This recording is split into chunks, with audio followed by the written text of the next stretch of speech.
अश्विनी वैष्णव जी अपनी जन आशीर्वाद यात्रा केबी के डिस्ट्रिक्ट से शुरू कर रहे हैं उड़ीसा में, विच इज द फर्स्ट। एक सेंट्रल मिनिस्टर अपनी मेडन टूर उड़ीसा के केबी के डिस्ट्रिक्ट से आरंभ करे, ये बहुत महत्वपूर्ण साइन है एंड आई थिंक हम लोग को इसको बहुत पॉजिटिवली लेना चाहिए। मैं बलांगीर के सब जनता, बलांगीर पार्लियामेंट्री कॉन्स्टिट्यूंसी की तरफ से वैष्णव जी को कल वेलकम, एक वार्म पारिवारिक वेलकम देने के लिए आई थिंक आप लोग भी शामिल होंगे। और जन आशीर्वाद यात्रा क्यों? आप लोग सब जानते हैं कि हमारे यशस्वी प्रधानमंत्री he has always talked of inclusive governance. उन्होंने जो आजकल बातें हो रही हैं कि डिक्टेटरशिप एंड ऑल दैट, ये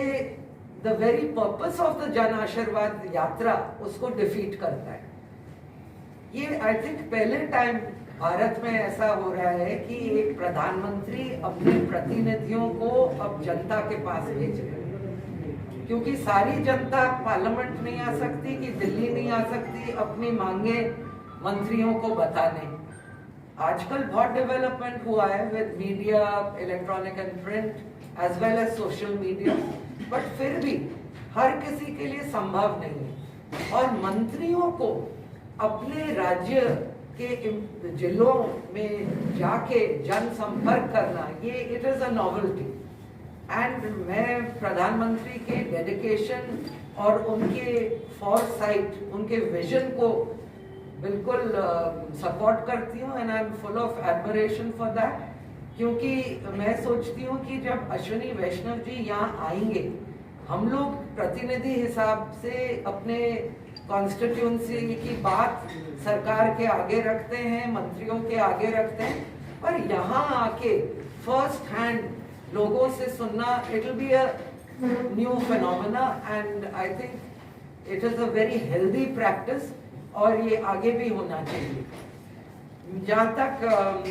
पूर्णो बाबू भी मेरे को फोन किए थे कि मैंने अश्विनी वैष्णव जी से क्या क्या मांगा, तो मैं आपको बताऊं कि आई थिंक मैंने अपने सोशल मीडिया में भी डाला है कि मैंने उनको 30 तारीख को एक चिट्ठी दी थी। उसमें जैसे वाजपेयी जी के समय में जब मैं सांसद थी, उस टाइम भी मेरा एजेंडा सेम ही था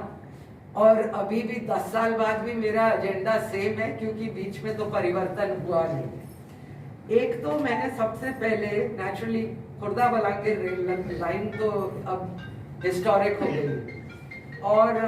उसके अर्ली कंप्लीशन के लिए मैंने उनसे बोला। मैं, जैसे आप लोग जानते होंगे कि मैं स्टैंडिंग कमेटी ऑफ रेलवेज की भी एक मेंबर इसलिए बनी क्योंकि मेरे निर्वाचन मंडली में सबसे ज्यादा रेल के इश्यूज हैं। तो उसमें बलांगीर खुर्दा रेलवे लाइन का जो स्टेटस आज की तारीख में है, उसमें land acquisition has not been completed fully और ये ज्यादातर is in the Boudh and Nayagarh area. हम लोग का सोनपुर तक तो हो ही गया और आगे भी लैंड एक्विजिशन प्रोसेस सोनपुर जिला का पूरा कंप्लीट हो गया है। मेरे को रिपोर्ट भी मिली थी in the last Disha meeting जो मैंने पार्लियामेंट सेशन के पहले की थी। तो इसमें 8 टनल्स एंड बौद्ध एंड नयागढ़ एरिया के लैंड एक्विजिशन प्रोसेस पूरा नहीं हुआ है। उसके बाद मैंने कटाबांजी में जो रेलवेज की जमीन है, 750 एकर्स जमीन थी, उसमें से सम हैज बीन यूटिलाइज्ड रेलवे के डेवलपमेंट में, और अभी भी अबाउट 320 एकर्स जो मैंने पार्लियामेंट क्वेश्चन किया था और पार्लियामेंट में मुद्दा उठाया था, उसमें जो मुझे रिप्लाई मिला था कि अबाउट 320 एकर्स अभी भी रेलवे की जमीन आइडल वहां पड़ी हुई। आप लोग ने देखा होगा कि हम लोग उड़ीसा मंत्रियों के साथ अश्विनी वैष्णव जी ने एक बैठक की थी अभी दिल्ली में, और उसमें भी मैंने ये प्रस्ताव रखा है कि जहां हमारे पास रेडली लैंड अवेलेबल है वहां एक रेल कारखाना खोला जाए, क्योंकि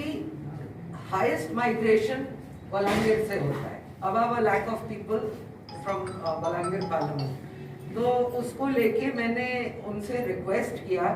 कि जहां और एरियाज में जैसे बरहमपुर में और नरला कलाहंडी में they are having to purchase land, उसकी भी डिटेल्स मैंने इस बैठक में उनको दिए कि about 81 acres of private land, about 80 odd acres of forest land and about 18.54 acres of government land उनको खरीदना पड़ रहा है, टोटली अमाउंटिंग टू 187 acres। अब हम लोग के जो प्रायर एक्सपीरियंस है ऑफ जमीन अधिग्रहण,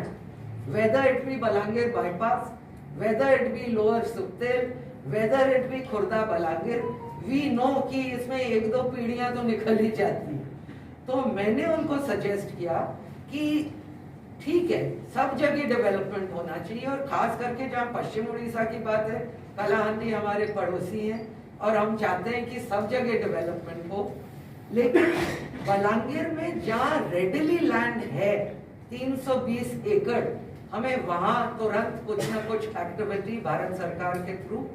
होनी चाहिए, ये मैंने मांग रखी है।